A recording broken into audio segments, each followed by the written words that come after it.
ভারতের ফারাক্কায় গঙ্গা নদীর ওপর বাঁধ নির্মাণের ফলে নাব্যতা হারায় বাংলাদেশের পদ্মাসহ বেশ কয়েকটি নদী। শুকনো মৌসুমে পদ্মায় পানির ন্যায্য হিস্যার দাবিতে 1976 সালের 16 মে রাজশাহী থেকে ফারাক্কা অভিমুখে লং মার্চের নেতৃত্ব দিয়েছিলেন মাওলানা আব্দুল হামিদ খান ভাসানী।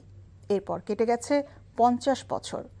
আন্তর্জাতিকভাবে সাড়া ফেলানো সেই আন্দোলনের ফসল কতটুকু প্রতিফলিত হয়েছে পদ্মায়? এককালের প্রমত্তা পদ্মার চিত্র এখন কেমন?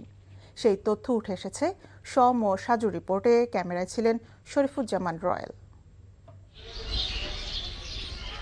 দিগন্ত বিস্তৃত বালুচর এবং শীর্ণ এই নদী দেখে মনে হবে না একদিন প্রমত্তা ছিল পদ্মা। স্টিমার কিংবা পণ্যবাহী পালতোলা নৌকা এবং জেলের জালে ধরা পড়া রূপালী ইলিশের স্মৃতি এখনও ভুলতে পারেন না পদ্মাপাড়ের মানুষ। ফারাক্কার প্রভাবে শুকিয়ে যাওয়া পদ্মার বুকে এখন শুষ্ক মৌসুমে নানা ফসল ফলায় কৃষক। তখন আমাদের এই সাইডে পানি ছিল এবং সৌরত ছিল, সব কিছু ছিল। লঞ্চ থাকতো এখানে, নৌকাতে আম চাপাইতে গেছে, এখান থেকে ভর্তি হয়ে ঢাকায় যেত বড় নৌকাতে। মানুষের পেশা পরিবর্তন হয়েছে, যেমন মৎস্যজীবীরা তো ধ্বংস হয়ে গেছে। কারণ আমরা আগে ছোটকালে দেখেছি যে সন্ধ্যার সময় আসতাম নদীর ধারে, ইলিশ কিনে নিয়ে চলে যেতাম। বড় বড় জাহাজ এসেছে, জাহাজে মাল নিয়ে এসেছে, ইন্ডিয়া থেকে নিয়ে এসে নামিয়েছে পাথর, বড় বড় পাথর। নদীর ঢেউ ছিল, সে ঢেউ নাই, বা একটা ভয়ঙ্কর ডাক ছিল নদীর, নাই। নির্বাচনের আগে দেয়া প্রতিশ্রুতি অনুযায়ী এরই মধ্যে একনেকে পাশ হয়েছে পদ্মা ব্যারেজ প্রকল্পটি বাস্তবায়িত হলে নাব্যতা ফিরে পাবে পদ্মাসহ বেশ কয়েকটি নদী। মরুময়তা থেকে উত্তরাঞ্চল এবং লবণাক্ততা থেকে রক্ষা পাবে দক্ষিণাঞ্চল।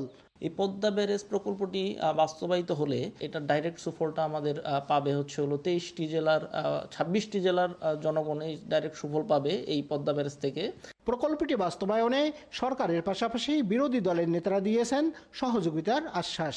বর্তমান সরকারকে ধন্যবাদ জানাই যে তারা একনেকে প্রায় 34,000 কোটি টাকা ব্যয় 7 বছর মেয়াদী এই প্রকল্পটা নিয়েছে।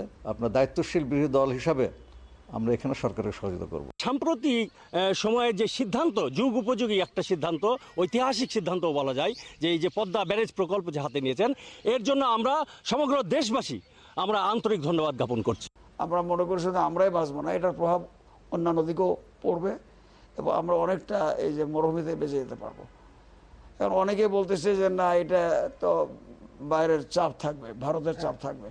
আমরা এটা মনে করি না, আমাদেরকে চাপ দিয়ে কোনো কিছু ঠেকায় রাখতে পারবে না। ফারাক্কা লং মার্চ দিবস উপলক্ষে বিএনপি, জামায়াতে ইসলামী সহ বিভিন্ন সংগঠন পালন করছে দিনব্যাপী নানা কর্মসূচি। সম সাজু, এনটিভি নিউজ, রাজশাহী।